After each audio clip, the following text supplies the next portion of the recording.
Watching Kyle's unboxing videos again? Yeah, he always finds the coolest...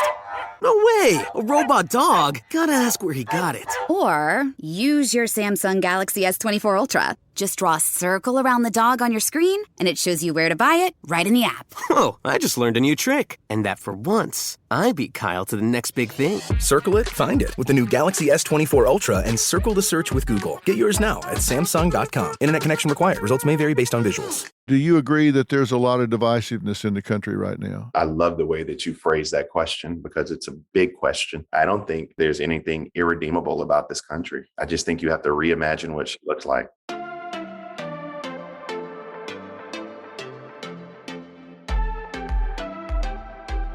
Bakari Sellers made history in 2006. At just 22 years old, he defeated a 26-year incumbent state representative to become the youngest member of the South Carolina state legislature and the youngest African-American elected official in the nation.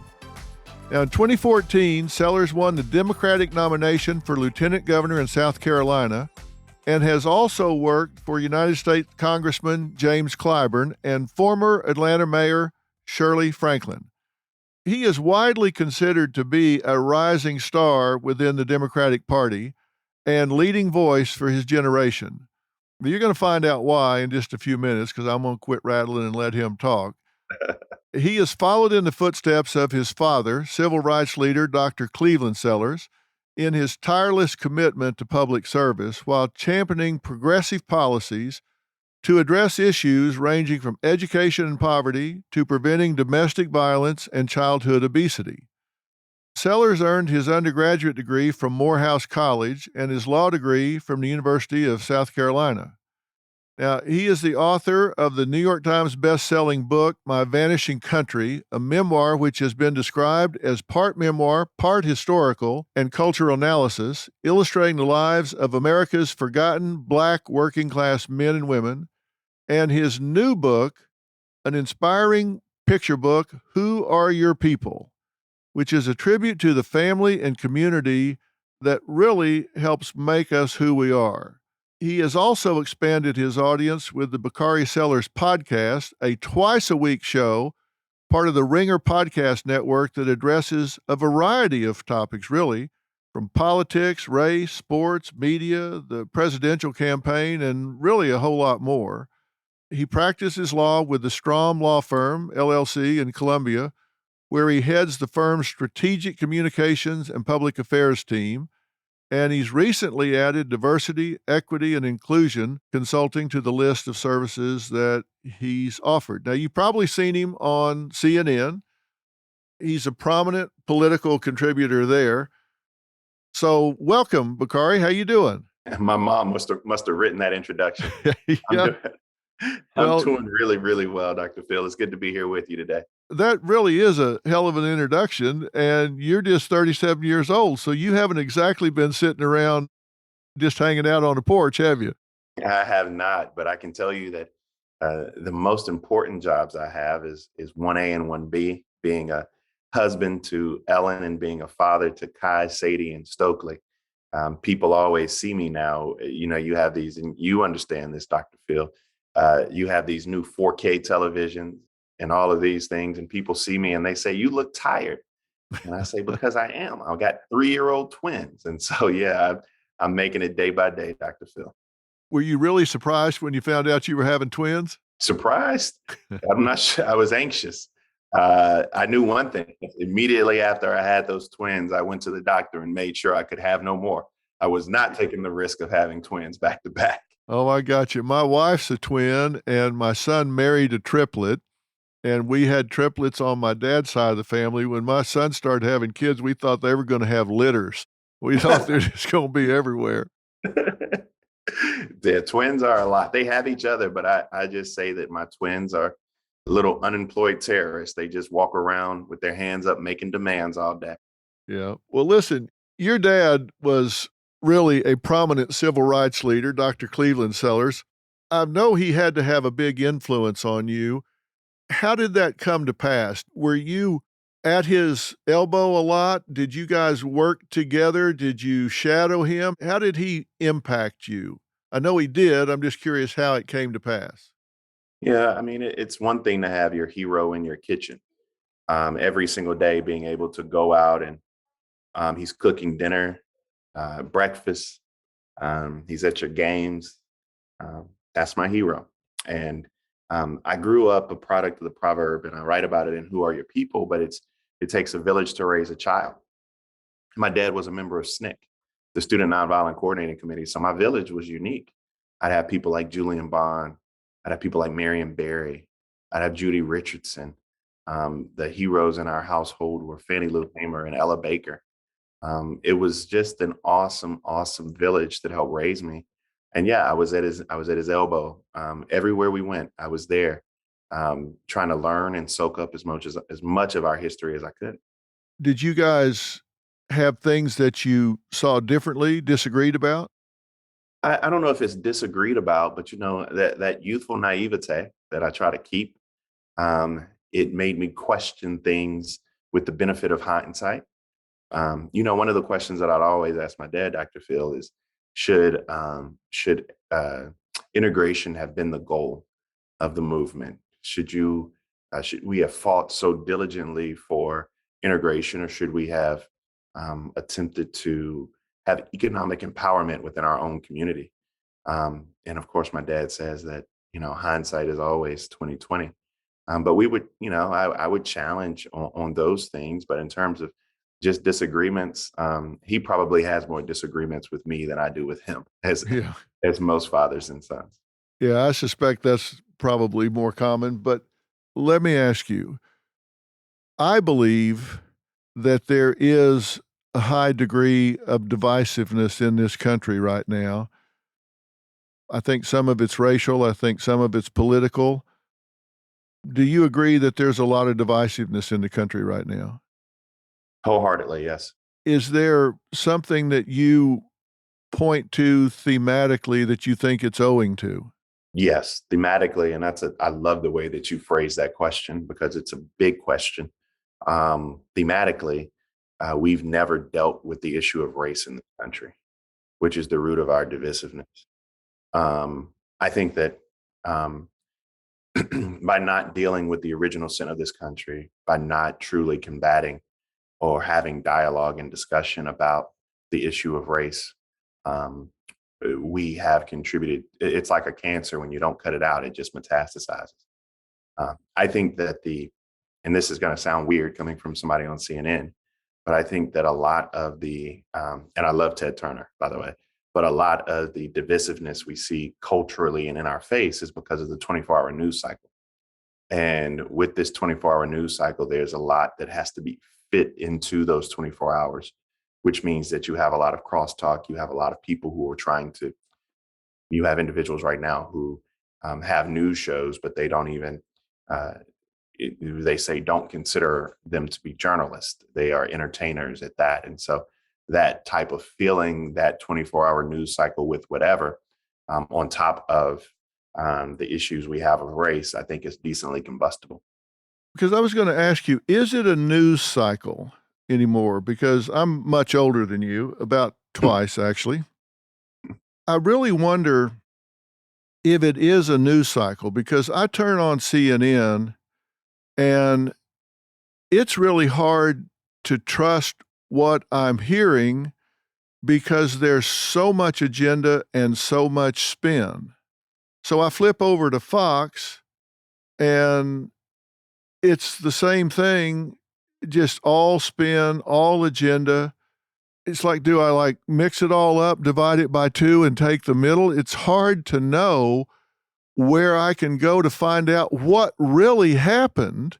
It's hard to find news anymore where somebody doesn't have an agenda that they brought to the desk, and so they're running it through their filter, which I resent, frankly.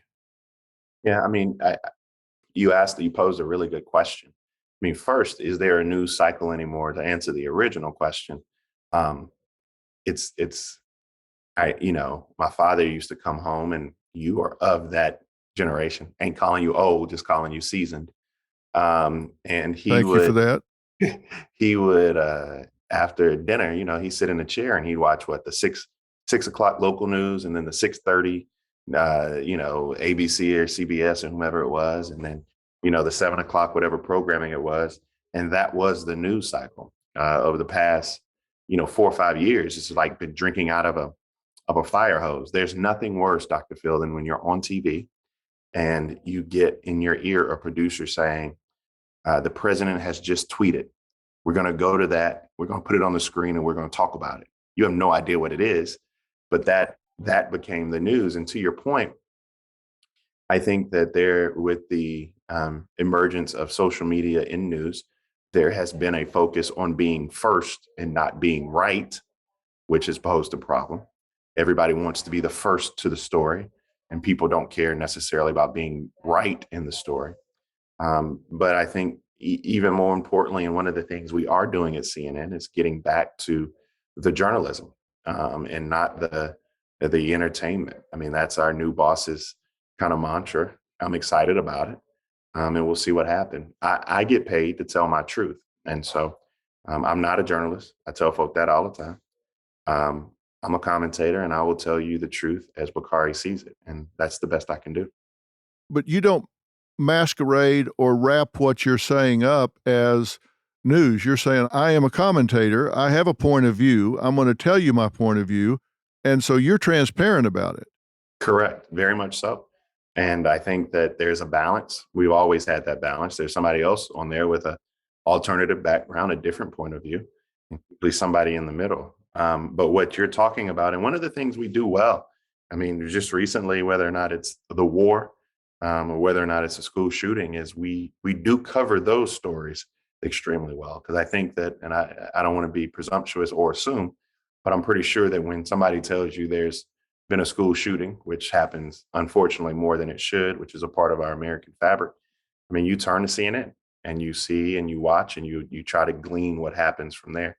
But yeah, all media needs to do a better job of day in and day out covering the news. I won't disagree with you.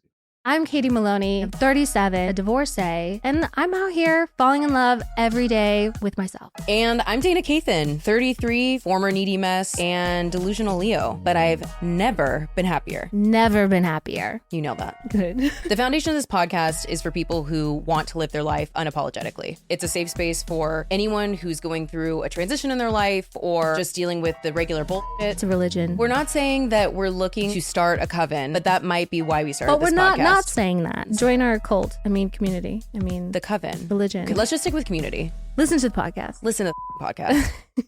It really bothers me when I see even something like tragically happened in Uvalde, where we had 19 students killed, 2 teachers, and then recently one of the teachers' husbands died of a heart attack, maybe related, I can imagine, with the stress. I'm watching that. I don't even know which channel it was, but I start hearing people from both sides of the aisle using it to politicize issues of gun control and whether the governor of the state is doing enough of this or enough of that. There's time for that. But in the meantime, we've got people down there that are really hurting and need resources and help. And it just really is offensive to my sensibilities to see people getting up on their hind legs and running an agenda on top of that. I hate to see that. I would push back on the framing of that because my pushback would be that when is the time to have these conversations? And people always say, well, the bodies they're still warm. And as someone who lived through a mass shooting, one of my good friends, I write about it, Clemente Pinckney, was the pastor at Mother Emanuel AME Church, and him along with 8 others. I mean, they like in Buffalo. I would just say Dylan Roof took the best of us. He walked into a church doing Bible study and shot 9 people. Tragic. When do you have these conversations? And what I resent more than the politicization or whatever you may call it is the do nothingness. Because we've had, you had, people forget we had the largest mass shooting in the history of the world in Las Vegas, Nevada, Right. in the the concert. We've had Parkland, we've had Sandy Hook, we've had Fort Hood, we've had Charleston. I mean, the list of mass shootings, school shootings goes on and on and on. And so I understand the space needed to grieve. I mean, we're still grieving in Charleston, and it happened in 2015. But what frustrates me more is the do nothingness of our quote unquote leaders on both sides of the aisle. Well, I agree that nothing has been done, and this is a matter of coming up with a model of prevention, not intervention. But I'll push back on your pushback and say people deserve their space in that moment. Let's at least give them center stage and space because, as you point out, what's been done? Does 3 to 5 days make a difference? I think based on results, it hasn't. So we can at least be respectful of those that are hurting instead of interrupting press conferences and beating on the drum. How about instead we actually get some meaningful legislation? We actually get a plan of prevention that should 100% be bipartisan. This doesn't have anything to do with the Second Amendment. Everybody frames it that way, but it doesn't have anything to do with Second Amendment. You will not get an argument from me out of that. I'm a concealed weapons permit holder. I'm a Democrat from South Carolina, which doesn't make me the most liberal Democrat in the world. I got my CWP. I was in a class with Nikki Haley, of all people, one of my good friends who were actually from the same small county in Bamberg, South Carolina. And so I get all of that. I understand it, and it should be. But you have to have something to get 60 votes. And I'm going to be extremely blunt with you, Dr. Phil, and I think that's why whether or not people like me or not, I think they always respect my truth. But when 20 white kids were killed in Sandy Hook, and we did absolutely nothing, our country became so desensitized to that. It became so normalized. When we did nothing after Sandy Hook, I was completely jaded by the thoughts that anything would happen in the future. And so I was speaking to a colleague today at CNN, and I said, it's very difficult to be a new parent. My 16-year-old is my stepchild, and my 3-year-olds, of course, are mine. But it's very difficult to go through this phase of sending your kid to school because you know it's going to happen again. Your prayer has to be that it doesn't happen to your children. And that is an anxiety-inducing moment. Well, it is. There were 61 active shooters on campus in 2021. That's more than one a week. I mean, and you think about this kid in Texas, he went and got an AR-15 on 2 different occasions and 350 bullets. And nobody stopped to think that maybe there needed to be some pause, or maybe there needed to be some further. I just don't get it. I think that there's some common sense, basic things we can do, and we're just not there. You said when Sandy Hook happened and there were all of those white children that got killed and nothing happened. Why do you point out that they're white children? I think that for a country that has a true question mark on the value of certain lives and the benefit of humanity, I think by bringing in that component and being extremely clear in the description thereof, and saying that there's no question these lives matter, there's no question of the value of the sanctity of these lives, this is not in question at all. And we did nothing. I think that exacerbates and drives home my point. It also, Dr. Phil, in a probably decently cynical way, is decently sensationalized. I recognize that.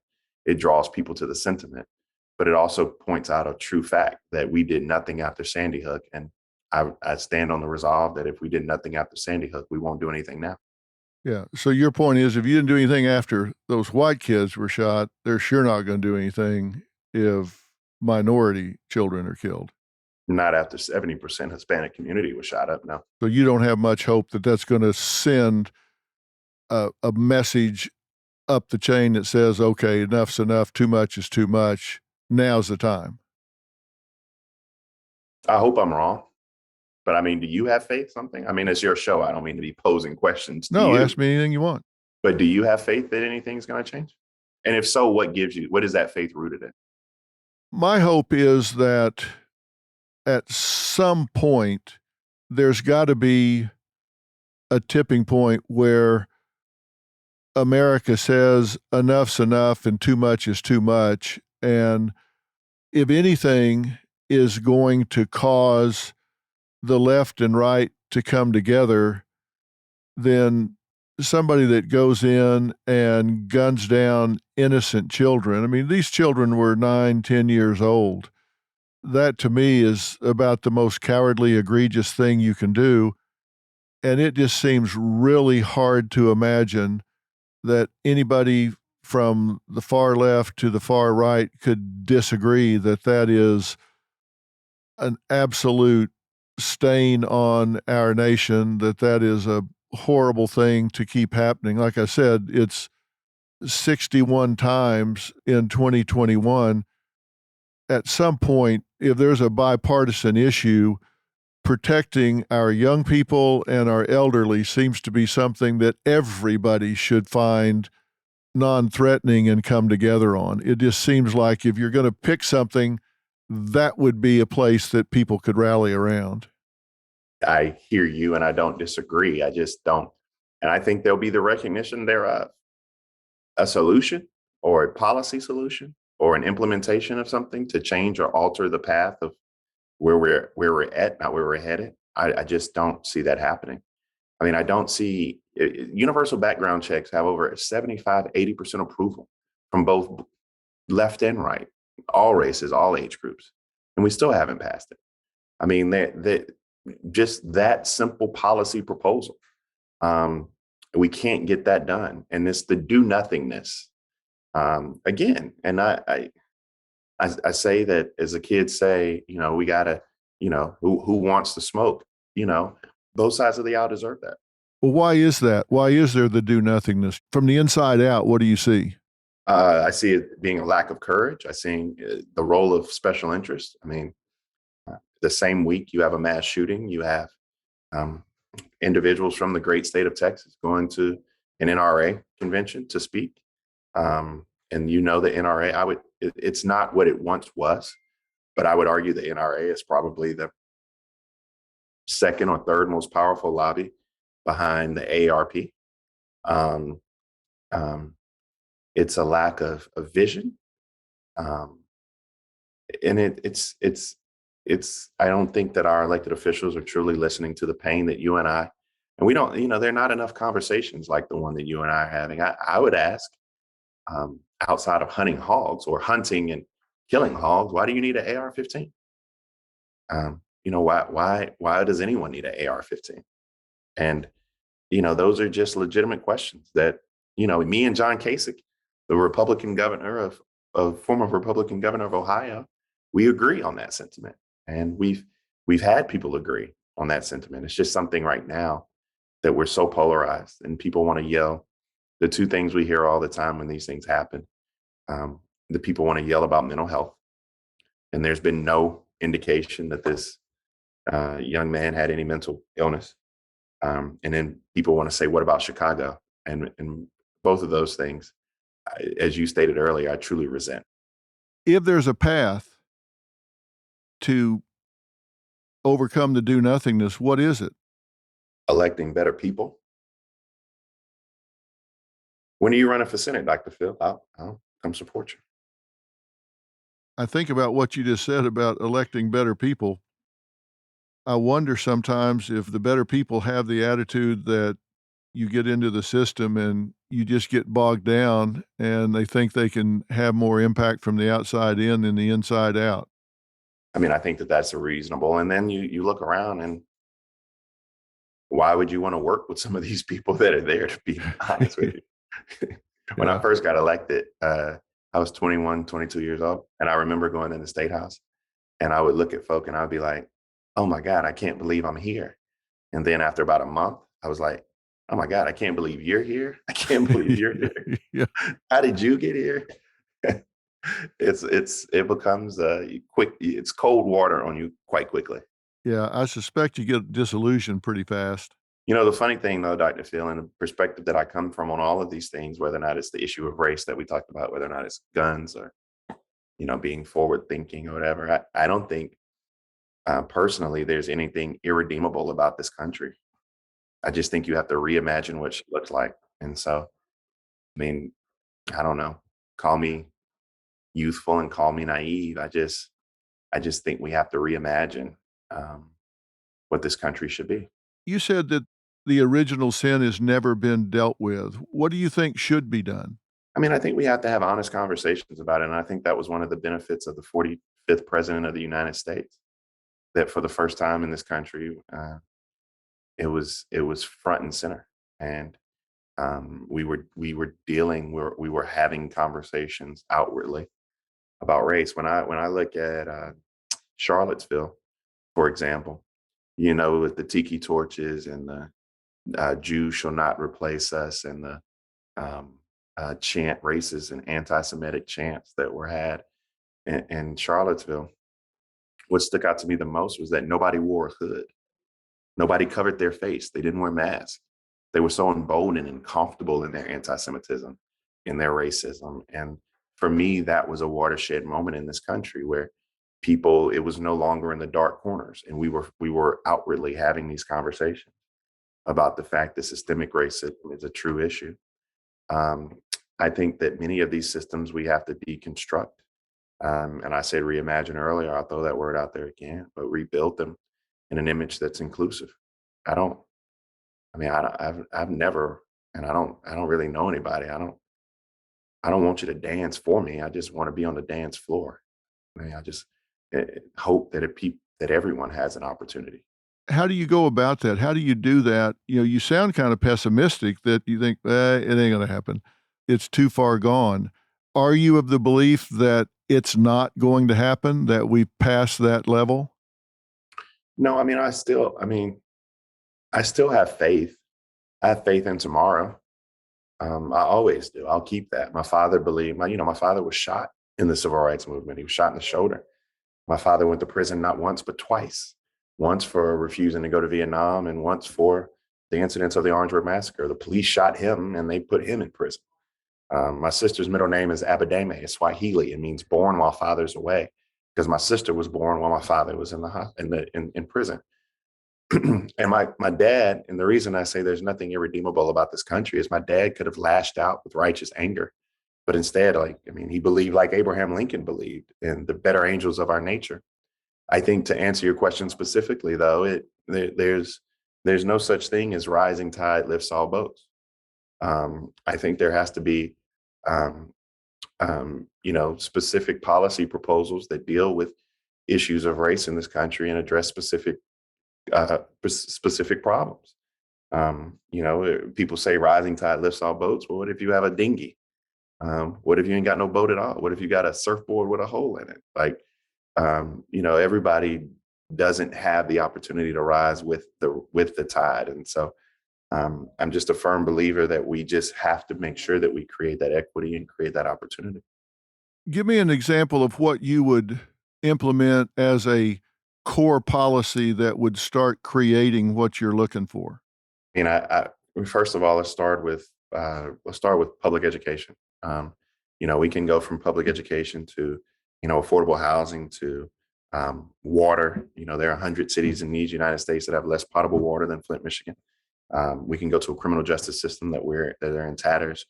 But in this country, Dr. Phil, you are punished because of the zip code that you're born into. That's just a fact. Schools are funded on a three-legged system. You have federal funding, you have state funding, you have local funding. It's a three-legged stool. And so, if you're in a poor community, oftentimes dating back to Brown versus the Board of Education, where Chief Justice Warren said that segregation causes a sense of inferiority by placing children in environments not conducive to learning. These communities are many times Black and brown communities. And instead of creating new systems of streams of revenue to pump into these areas, whether or not it's gaming, whether or not it's marijuana, being creative or inventive, whether or not it's creating a tax base to woo the next, Revlon or Tesla to your community. Many times these areas remain stagnant. And, I, I don't know if you read Friedman, Dr. Phil, but not a big Friedman fan, but he wrote "The World is Flat." I agree. I'm not like Kyrie Irving crazy. Like, you're not going to fall off the edge, but yet the world is flat because we are now competing with kids. If you graduate in South Carolina, you're now competing with kids who graduate around the world. And we are not preparing our particularly Black children for a 21st century global economy. And so, yes, I would have a policy proposal that directly infuses cash into these areas through innovation, progressive ideals, so that these kids have the resources to learn and compete. What do you think about these situations now where there are neighborhoods that are high crime, low tax base, low industry opportunities? How do we get those kids out of there to get the kind of opportunities that they need to have a chance, to have a shot, to not get up the ladder, but even get on the ladder? To even have a ladder, right? Yeah. The question is, we have to address the underlying systemic reasons that we have these communities in the first place. The proliferation of guns. People talk about Chicago often. And I always say that, the reason there's so many guns in Chicago is because Indiana has terrible gun laws. That's where the guns come from. They come from an hour away, 45 minutes away in Indiana. But also, we have to invest in these communities. You have to have summer lunch programs, summer job programs. You have to have after school programs. You have to have resources.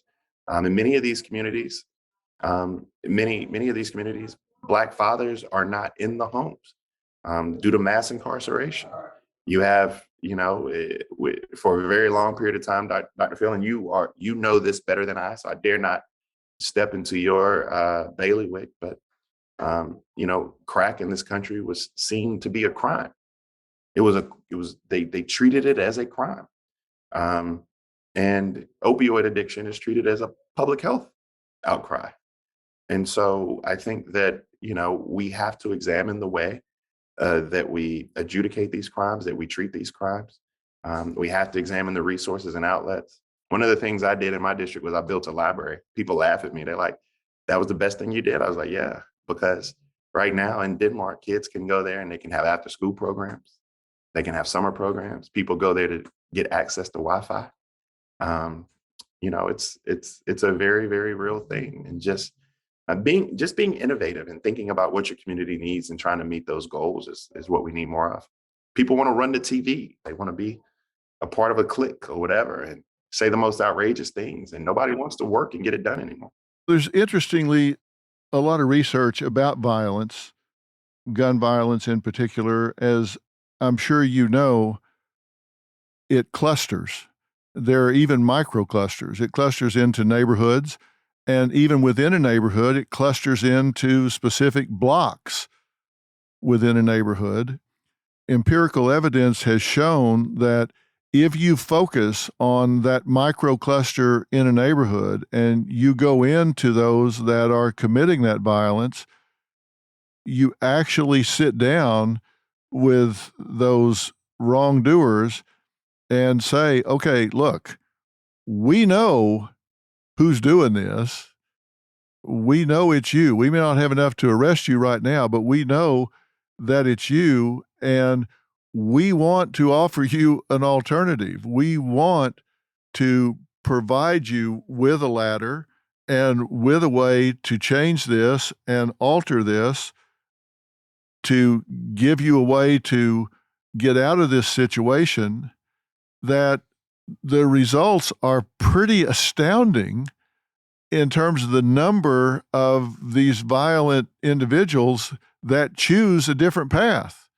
They choose to seize that opportunity, choose that education, choose whether it's occupational education or school or whatever, that they actually embrace that and get themselves out of that situation if somebody's willing to do that with them and for them.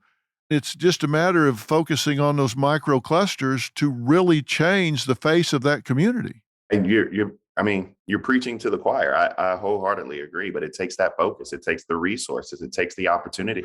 Just giving people an opportunity. You'll be surprised. Having a certain level of expectation for them. You'll be surprised. We get caught up in stigmas. Dr. Phil, one of the things I always tell folk, and it flusters them a little bit, I was like, there's no such thing as black on black crime. That's like not a real thing. It's a sociological myth. To your point, we live in highly segregated communities.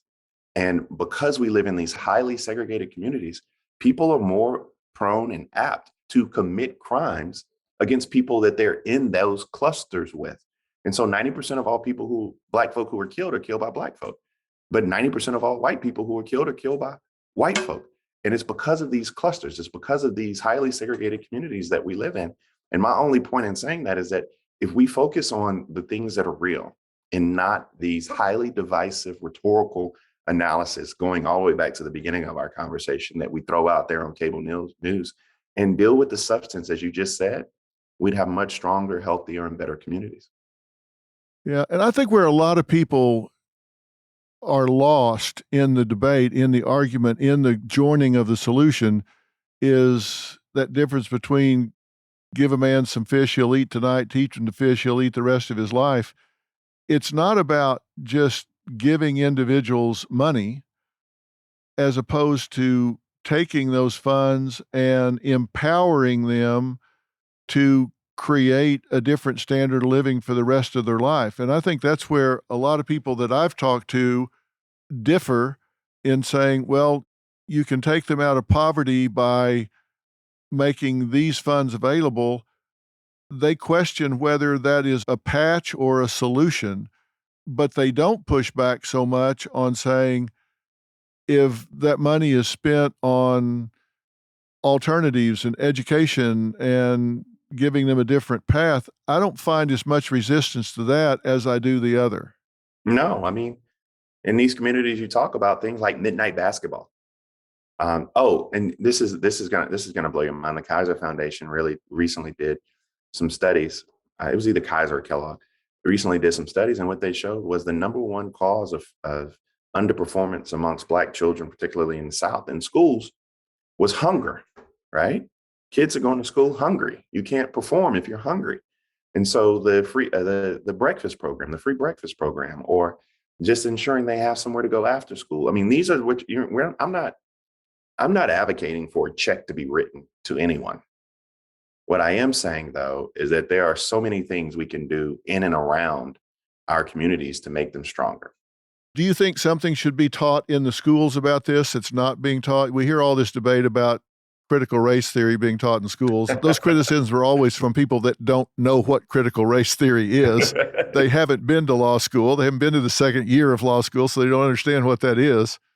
What do you think about what's being taught in the schools, or what should be taught in the schools? I think we have to do a better job of teaching our young people things that are practical. I think that we have to teach them things like fiscal responsibility. I think that, how to balance a checkbook, how to budget, how to save. Those things are important. I don't have conversations or debates about critical race theory, Dr. Phil, because to your point, the people I'm having these discussions with don't know what it is. No, I have no idea.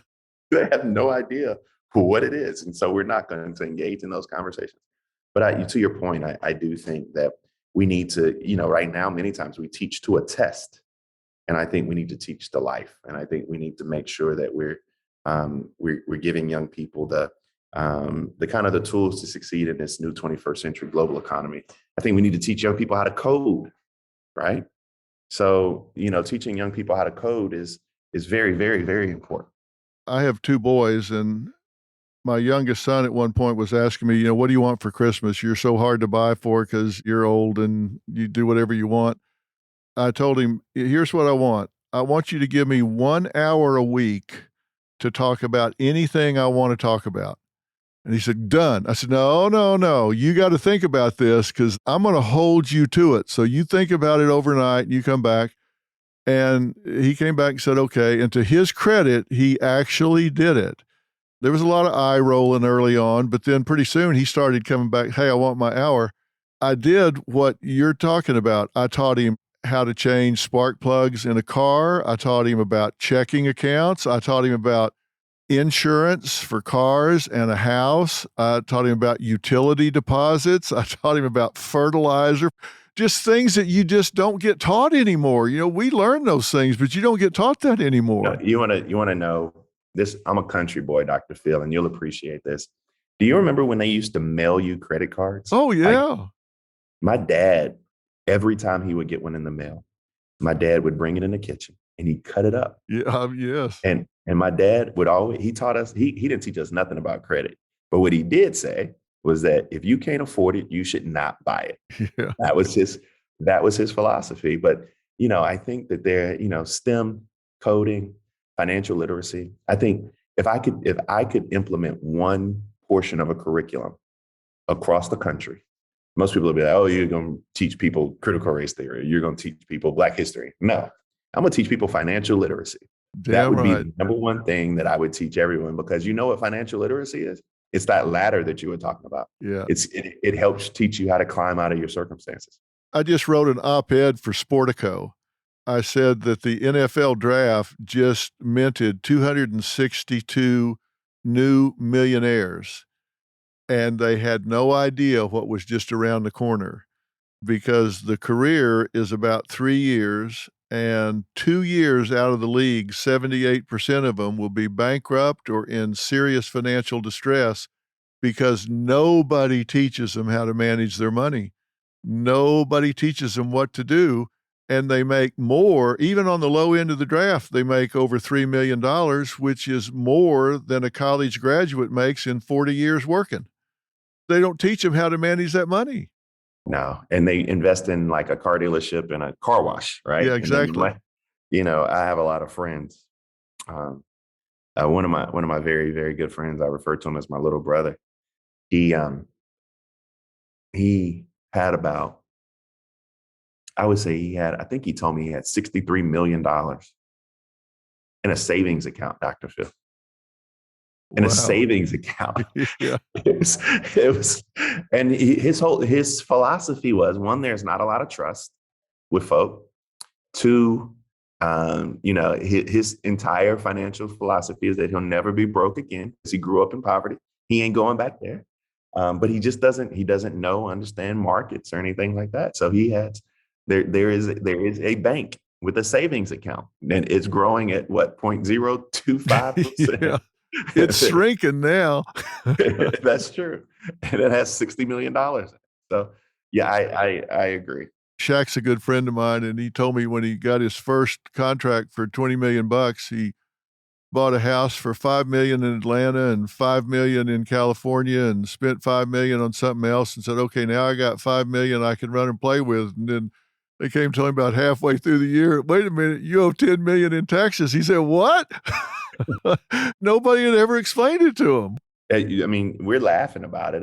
But it's so real. And, these guys want to get back to their community. They want to buy their mom a house. And this financial literacy is something that can, and this is the unique part about why I like conversations with like this with you, is because your friends who may be more conservative than I, my friends who may be more liberal than you, I think we can all agree that if we pitched in a couple of dollars to get some financial literacy coaches in a lot of these poor communities, teaching people how to manage money, what to do when they make money, what real estate looks like, how to flip it, how to do this, do that, I think we could help a lot of people. And that's not a partisan idea, but it's a good idea. It's a damn good idea. And that's what I wrote in that op-ed piece. I said, these universities and the leagues owe it to these young athletes who have demonstrated they are disciplined, who have demonstrated they are committed. They owe it to them to get them financial literacy, to get them the right kind of coaching, to get them the right kind of life information so they are successful for life, not just a few seasons. I hope it gets attention, because I think now that they're doing this, letting them earn money off of their name and stuff in college, what a great time to say, okay, do this, but get into a financial management course and learn what this is all about. It'll make all the difference in the world. And learn how to stay out of trouble. I do a little bit of criminal defense work. I represent a few of these individuals. What does Tony Dungy say? Nothing good happens after midnight, Dr. Phil. Exactly. You got young men with pure testosterone flowing through their veins, a lot of free time, and new money. What could possibly go wrong here? And a lot of new friends. And a whole lot Exactly. of new friends. Yeah, they come out of the woodwork. Well, listen, I think you and I could sit down and figure out a whole lot of stuff. I, I think we could too. I think we need more. Like I said, we need more good people. So in the establishment, in these halls of Congress, and I'm only 37, and I may sound pessimistic or jaded, but I can tell you that I'm really hurt after the last couple of weeks, after Buffalo, after Yeah. this recent school shooting. I mean, I see the crush of inflation on people. I see, and we're still in the middle of a war, right? Yeah. People are committing war crimes, right? I think about the family of Brittany Griner all the time, Dr. Phil. I think about what she's going through, and it's just, I'm hopeful, but my tone is probably pessimistic because this is just a kind of weird time that we're in. Well, that's not how you usually are, that's for sure. And it's not what's reflected in your book, Who Are Your People? We've had it up on the table here. I'm sure this is categorized as a children's book.